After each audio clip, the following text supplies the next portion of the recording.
વિશ્વની સૌથી મોટી કોર્પોરેટ બિલ્ડિંગ એટલે કે સુરતની ડાયમંડ બુર્સ, જેનું વડાપ્રધાન મોદીના હસ્તે થોડી જ વારમાં ઉદ્ઘાટન થવા જઈ રહ્યું છે। વડાપ્રધાન ડાયમંડ બુર્સના ઉદ્ઘાટન બાદ જાહેર સભાને પણ સંબોધવાના છે। મહત્વનું છે, સુરતમાં ભાજપ દ્વારા વડાપ્રધાનનું ભવ્ય સ્વાગત કરવામાં આવશે। ભાજપના 5000 કાર્યકર્તાઓ અને મોટી સંખ્યામાં રત્ન કલાકારો પીએમ મોદીને આવકારશે। સુરત શહેરના 6 point ONGC bridge, OP farm, Manbhari farm, road material depot, Dalmia farm અને ક્રિકેટ સ્ટેડિયમ પાસે વડાપ્રધાન મોદીનું સ્વાગત કરવામાં આવશે।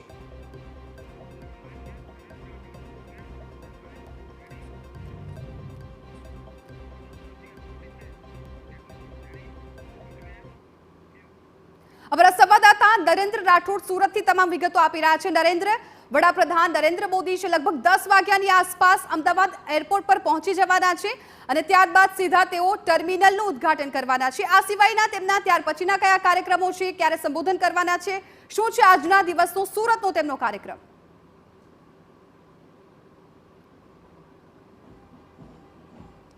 વડાપ્રધાન નરેન્દ્ર મોદી આજે સુરતને બે મોટી ભેટ આપવા માટે જઈ રહ્યા છે, જેમાં એક સૌથી મોટું ડ્રીમ સિટી નામ આપવામાં આવ્યું છે અને ડાયમંડ બુર્સ તરીકે પણ ઓળખવામાં આવે છે, જે વિશ્વનું સૌથી મોટું ઓફિસ બિલ્ડિંગ આગામી સમયમાં બનતું જોવા મળશે। અને એ સિવાય બીજું છે, સુરતનું એરપોર્ટનું વિસ્તરણ થયું છે, કારણ કે ભૂતકાળમાં એ સ્થિતિ પણ હતી કે સુરત એરપોર્ટ માટે આંદોલન થયા હતા, એકમાત્ર ફ્લાઇટ સુરતથી ચાલતી હતી અને આજે સુરતનું એરપોર્ટ છે એ આંતરરાષ્ટ્રીય કક્ષાનું બની ગયું છે।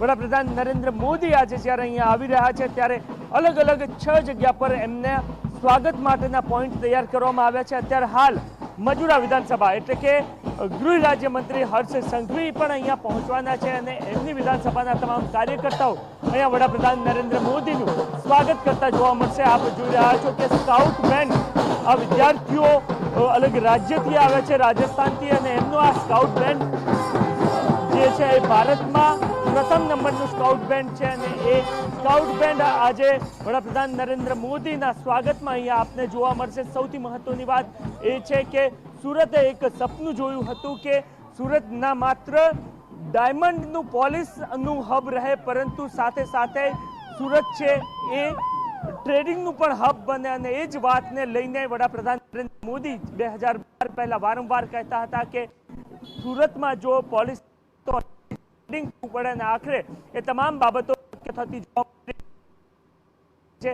એની સાથે પણ વાત કરશું। પ્રવીણભાઈ શું કહી રહ્યા છે? પ્રવીણભાઈ, કેટલી મોટી ક્ષણ સુરત માટે, કારણ કે આંદોલન એરપોર્ટ માટે પણ થયું હતું અને એક સપનું પણ જોવામાં આવતું હતું કે અહીંયા પોલિશ થાય તો પછી ટ્રેડિંગ પણ અહીંયાથી હીરાનું થવું જોઈએ।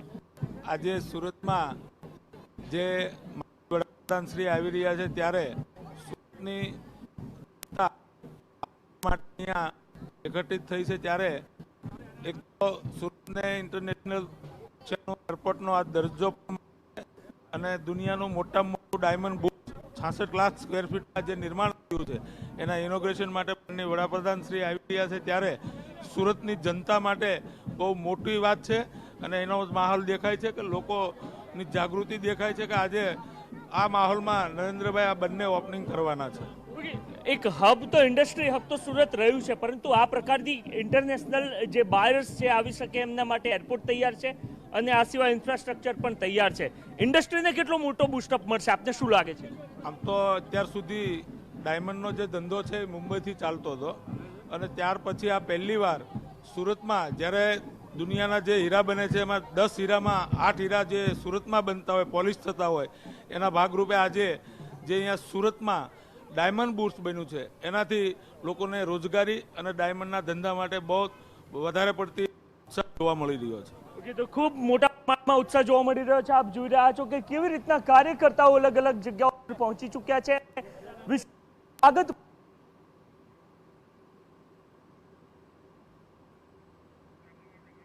જી નરેન્દ્ર, આભાર આપનો સમગ્ર માહિતી બદલ। તો આ સીધા દ્રશ્યો આપ જુઓ કે જ્યાં વડાપ્રધાન નરેન્દ્ર મોદીની સ્વાગત માટે લોકો ઉમટી પડ્યા છે। લગભગ 5000 જેટલા ભાજપના કાર્યકર્તાઓ છે ઉપસ્થિત, હીરા વેપારીઓ છે એ પણ વડાપ્રધાન નરેન્દ્ર મોદીનું સ્વાગત કરવા માટે પહોંચી ગયા છે અને 6 અલગ અલગ પોઈન્ટ બનાવવામાં આવ્યા છે અને આ તમામ જગ્યા પર વડાપ્રધાન નરેન્દ્ર મોદીનું ભાવભર્યું સ્વાગત કરવામાં આવશે। 10 વાગ્યાનો સમય છે। 10 વાગ્યાની આસપાસ વડાપ્રધાન નરેન્દ્ર મોદી સુરત એરપોર્ટ પહોંચશે અને ત્યારબાદ સીધા ટર્મિનલ જશે। ટર્મિનલનું સૌથી પહેલા તેઓ ઉદ્ઘાટન કરશે।